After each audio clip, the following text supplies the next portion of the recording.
ఉన్నాయి ప్రస్తుతం మనతో మాట్లాడడానికి మాజీ ఎంపీ జీవీఎల్ నరసింహారావు మనకి లైవ్ లో జాయిన్ అవుతున్నారు. జీవీఎల్ గారు, సో ఇవాళ పార్లమెంట్ లో మీరు చూసిన పరిణామాలను ఏ రకంగా అనలైజ్ చేస్తారు?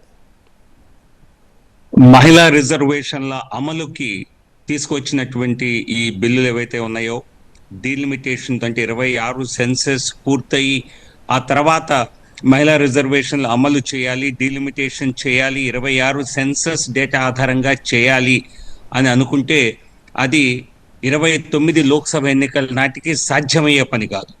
అందుకోసం గతంలో మనం చూసినట్లయితే గత పర్యాయం డీలిమిటేషన్ జరిగినప్పుడు 2002లో డీలిమిటేషన్ కమిషన్ ఏర్పాటు చేస్తే 2008కి అంటే 6 సంవత్సరాల వ్యవధి పట్టింది.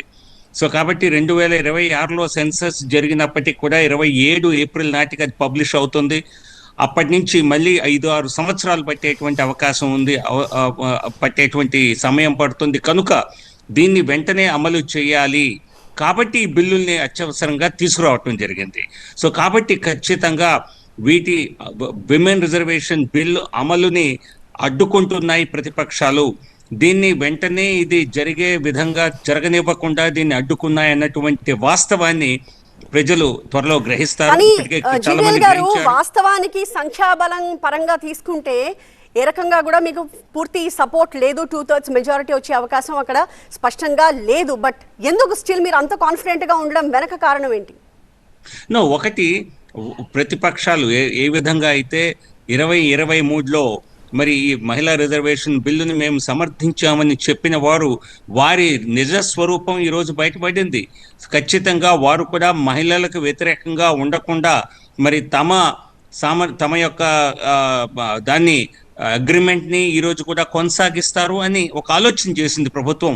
అలా చేయకపోతే వారే మహిళలకు సమాధానం చెప్పుకోవాల్సి వస్తుంది అన్నటువంటి విషయాన్ని గ్రహించిన ప్రభుత్వం ఖచ్చితంగా వారు సరైనటువంటి విధానాన్ని అవలంబిస్తారు అన్న ఆలోచనతో చేసింది. But what do you think went wrong అండి జీవీఎల్ గారు? ఎందువల్ల మీరు అంత సదుద్దేశంతో పెట్టిన బిల్లుని విపక్షాలు ఎందుకు యాక్సెప్ట్ చేయలేకపోయాయి? మీ చిత్తశుద్ధిని ఎందుకు నమ్మలేకపోయాయంటే మీరేమంటారు?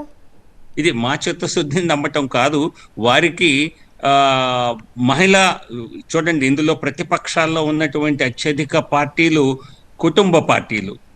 కాంగ్రెస్ కానివ్వండి, సమాజ్వాదీ పార్టీ కానివ్వండి, డిఎంకే కానివ్వండి, ఇవన్నీ కూడా ఏవైతే ఈ బిల్లుని తీవ్రంగా వ్యతిరేకించాయో ఇవన్నీ కూడా డైనాస్టిక్ పార్టీసు. వారు స్వతహాగానే మరి రియల్ లీడర్షిప్ ఎమర్జ్ అవ్వటం వారికి ఇష్టం ఉండదు. బహుశా కేవలం వారి కుటుంబాల వరకే మహిళల రాజకీయాల్లో గతంలో పరిమితమైనటువంటి ఆలోచన. సో కాబట్టి 2023లో వారు ఏ ఉద్దేశంతో సపోర్ట్ చేశారో, మహిళల యొక్క వ్యతిరేకతని చూరకూడదన్న భయంతో చేశారు. ఈరోజు డీలిమిటేషన్ని ఒక అస్త్రంలా వాడుకొని మహిళా రిజర్వేషన్లను అడ్డుకునేటువంటి ప్రయత్నం చేశారు. ఈ విషయం ప్రజలు గమనిస్తున్నారు. ఈ రోజు సభలో గారు మహిళా రిజర్వేషన్ బిల్లుని డీలిమిటేషన్ బిల్లుతో మీరు ముడి పెట్టడమే ఇందుకు కారణం అని చెప్పి విపక్షాలు చెప్తున్నాయి. మీరు విమెన్ రిజర్వేషన్ బిల్ ని సెపరేట్ గా పెట్టుంటే కనుక ఖచ్చితంగా తాము ఆమోదించే వాళ్ళమని చెప్పి విపక్షాలు చెప్తున్నాయి. ఎందుకంటే మహిళా రిజర్వేషన్ కి తాము వ్యతిరేకం కాదు అన్నది విపక్షాలు మొదటి నుంచి చెప్తున్న మాట. కేవలం ఈ డీలిమిటేషన్ తో పాటు దాన్ని లింక్ చేయడమే ఇక్కడ జరిగిన పొరపాటుని మీరు అంటారా? పొరపాటు కాదు. Delimitation bill, women reservation bill ఎప్పుడో అమలు అయిపోయింది. ఎప్పుడో అది బోత్ హౌసెస్ ఆఫ్ పార్లమెంట్ అవి దాని ద్వారా కాన్స్టిట్యూషనల్ అమెండ్మెంట్ని ఎప్పుడో చేశాయి. మహిళా రిజర్వేషన్లు అన్నది ఈరోజు ఆ చట్టం ఆల్రెడీ చట్టం అయ్యింది. కానీ ఆ చట్టం అమలు చేయటానికి ఈ వెసులుబాటు కల్పించే విధంగా డీలిమిటేషన్ చేయవలసిన అవసరం ఉన్నది. ఎందుకంటే అది చేయకుండా 2026 వరకే free zone seats, parliament seats రాష్ట్రాల వారీగా డీలిమిటేషన్ యాక్ట్ 2002లో నిర్ధారించింది 2026 వరకు. సో ముందుగా చేసినటువంటి మహిళా రిజర్వేషన్ బిల్లులో ఉన్నటువంటి ఒక అంశం ఏంటంటే 2026 తర్వాత సెన్సస్ తర్వాత జరిగేటువంటి లెక్కలతోనే అమలు చేస్తామని. ఇప్పుడు అది సాధ్యం కాదు కనుక ఈ బిల్లుల్ని మూడింటిని ఒకేసారి తీసుకురావాల్సి వచ్చింది. లేదు ఇంకో 15 ఏళ్ళు దీన్ని డిలే చేయొచ్చు అన్నదే కనుక వారి ధోరణి అయితే ప్రజల్లో వారు సమర్థన తెలియచేయాలి. ఈరోజు కేవలం ఉన్న మహిళా రిజర్వేషన్ బిల్లుని ఇప్పటికి అమలు చేయటం సాధ్యం కాదు. దానిలో ఆల్రెడీ 2026 సెన్సెస్ ద్వారా వచ్చే గణాంకాల ఆధారంగా చేయాలి అని ఆ చట్టంలో ఉన్నది. దాన్ని సవరించకుండా ముందుకెళ్లే అవకాశం లేదు. మరొక పక్క సీట్లని పెంచడం ద్వారా ఎందుకు పెంచాలి అన్నది కూడా అమిత్ షా గారు ఈరోజు హోంమంత్రి గారు చెప్పారు. మన రాష్ట్రంలో తెలంగాణలో మల్కాజ్గిరిలో మరి దాదాపుగా 45-47 లక్షల జనాభా ఒక్క పార్లమెంట్లో ఉన్నది. మరి కొన్ని అనేక 127 పార్లమెంటు స్థానాల్లో 20 లక్షలకు పైగా జనాభా ఉన్నది. సో కాబట్టి రాష్ట్రాల యొక్క సీట్లని ఎటువంటి ఏ మార్పు చేయకుండా, అంటే వారి నిష్పత్తిని ఏమాత్రం తగ్గించకుండా, ఈరోజు కొత్త జనాభా లెక్కల ఆధారంగా కాకుండా ఏదైతే గతంలో సంఖ్య ఏదైతే ఫ్రీజ్ అయిందో ఆ సంఖ్యలను ప్రతి రాష్ట్రానికి 50% సీట్లని పెంచుతూ అని మేము పెంచుతామని చెప్పి నిన్న సభాముఖంగా స్టేట్మెంట్ ఇవ్వడం జరిగింది. ఈరోజు సాయంత్రం దాన్ని అమెండ్మెంట్ రూపంలో కూడా, గవర్నమెంట్ అమెండ్మెంట్ రూపంలో కూడా తేవటానికి మేము సిద్ధం.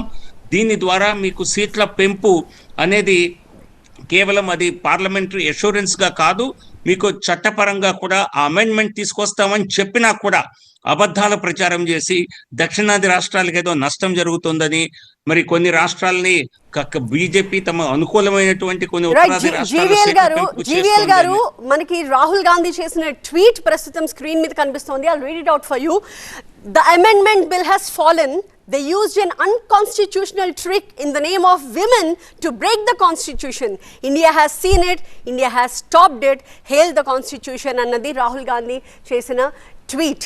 So Revanth Reddy, Telangana Mukhyamantri, today will be remembered forever as a red letter day in Indian history when under the leadership of Sri Rahul Gandhi ji, leader of opposition, Lok Sabha, and Sri Mallikarjuna Kharge ji united all democratic forces and opposition leaders in averting a national disaster. Idi I think this needs to be put in quotes. Oka national disaster jarakunda addukunnanduku valliddarni appreciate cheyalantunaru.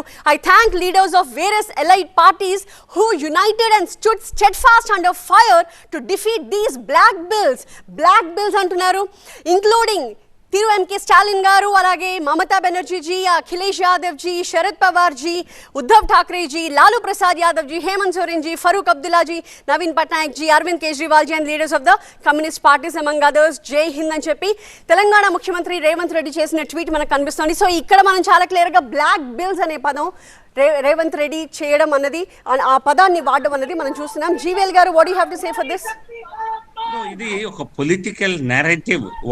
వాళ్ళు చేసిన తప్పిదాన్ని కప్పిపుచ్చుకోవటానికి వారు చేసేటువంటి ఒక రాజకీయ ప్రచారం. ఇది ప్రజలు ఖచ్చితంగా, మహిళలు నమ్మరు, ప్రజలు కూడా నమ్మరు. ఎందుకంటే బీజేపీ కూడా ఈ ప్రచారాన్ని తిప్పికొట్టకుండా, వాస్తవాల్ని ప్రజల ముందు పెట్టకుండా ఉండదు. ఈ రోజు రేవంత్ రెడ్డి గారు చెప్పగలరా రేవంత్ రెడ్డి ఎందుకు అపోజ్ చేసినట్టు దీన్ని? కెన్ హీ టెల్ మీ ఈ పెద్ద మాటలు మాట్లాడొచ్చు, బ్లాక్ డే అని, విక్టరీ అని, ఎందుకు అపోజ్ చేశావు? ఒక్క మాట చెప్పగలరా రేవంత్ రెడ్డి ఎందుకు అపోజ్ చేశారు?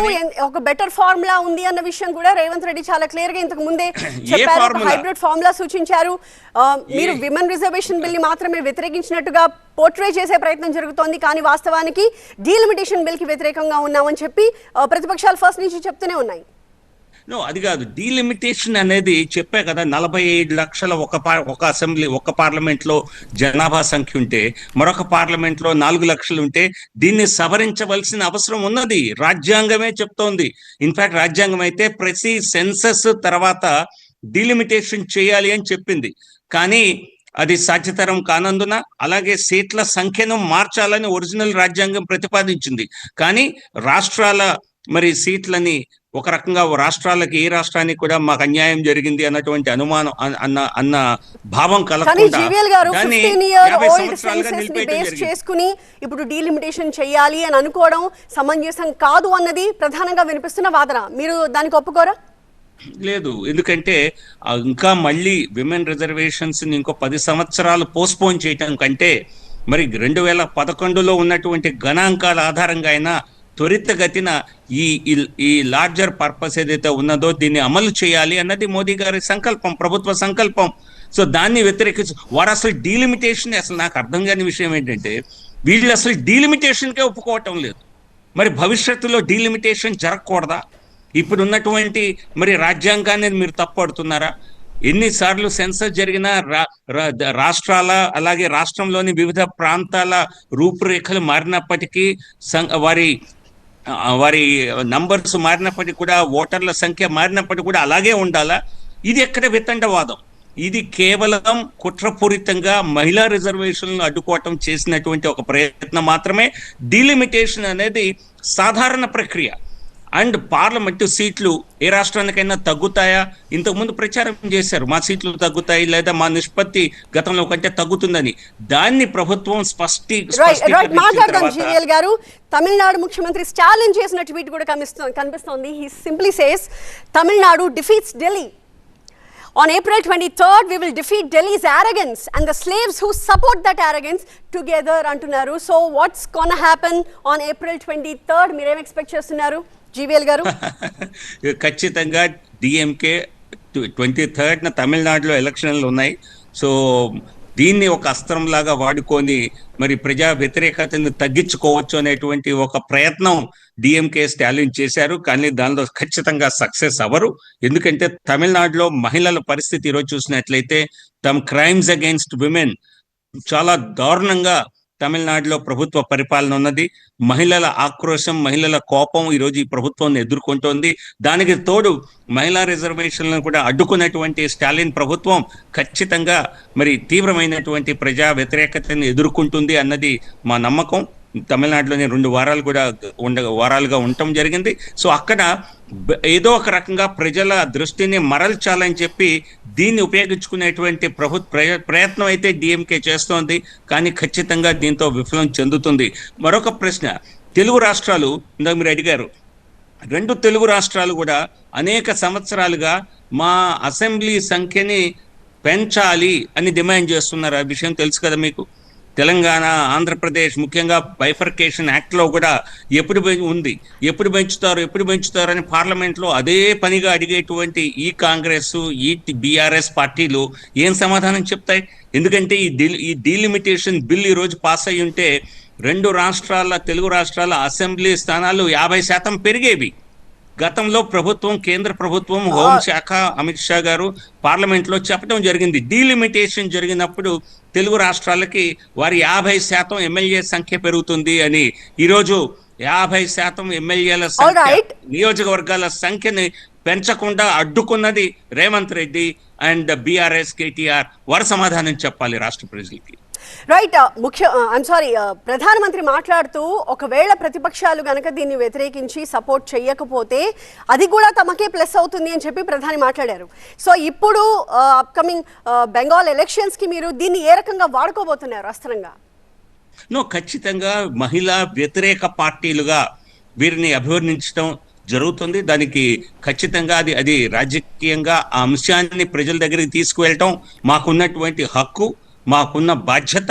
తప్పనిసరిగా మహిళా రిజర్వేషన్లు 30 సంవత్సరాలుగా కాంగ్రెస్ ప్రభుత్వాలు ఏ రకంగా 92లో పివి నరసింహారావు గారు ప్రయత్నం చేస్తే దాన్ని వెంటనే అక్కడే కమిటీ వేసి దాన్ని అక్కడే క్లోజ్ చేశారు. తర్వాత దేవేగౌడ ప్రభుత్వం తీసుకొచ్చింది, ల్యాప్స్ అయిపోయింది. మన్మోహన్ సింగ్ గారి ప్రభుత్వం తీసుకొచ్చింది, రాజ్యసభలో బీజేపీ సపోర్ట్ చేసిన కారణంగా అప్పుడు రాజ్యసభలో పాస్ అయింది. తర్వాత సోనియా గాంధీ నాయకత్వంలోని కాంగ్రెస్ పార్టీ లోక్సభలో ప్రవేశపెట్టకుండా మహిళా రిజర్వేషన్లని సాధ్యం కాకుండా అడ్డుకుంది. వీరందరికీ వారి పిల్లలు, వారి కూతుర్లు, వారు స్వయంగా పార్లమెంట్లోకి రావాలి తప్పితే సాధారణ మహిళలకి అవకాశం రావటం వీరికి ఇష్టం లేదు. ఇది ఖచ్చితంగా ఒక రాజకీయ అంశంగా మేము కూడా ప్రజెంట్ చేయడం జరుగుతోంది.